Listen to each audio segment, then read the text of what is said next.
Ayun, so yun na nga guys, part 2 ng ating Brigada Eskwela.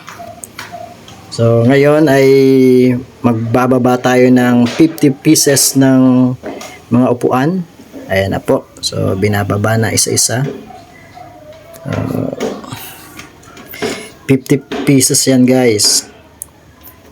Kaya dahan-dahan lang kasi alam nyo naman, ang BP. Ayan. So, galing po yung 4th floor. Ibababa namin sa pinakababa. And after nyan, mag-aakyat naman kami ng 50 pieces na table and mga upuan din. So, ayan po yung mga binaba namin.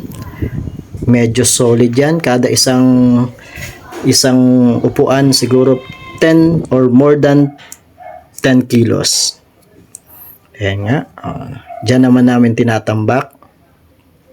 So yun, buti na lang may mga parent din akong tumulong mag-ayos ng mga modules and books. Ayan po sila. So salamat po sa inyo. And ito po, yung aking mga players sa basketball.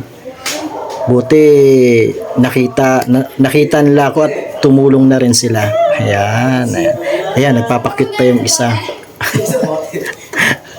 Ayan. So mga malalaki na po yan. Grade 6 na ngayon. Ayan. So 12 na lang ang buwan.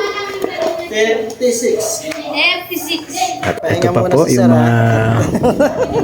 mga estudyante ko last school year. Ngayon ay grade 5 na ang iba. Ayan po. So nanggagaling pa sa basketball court yung mga binubuhat namin pataas. At ayan pong table, 50 pieces po yan. At yung mga upuan, 50 pieces din.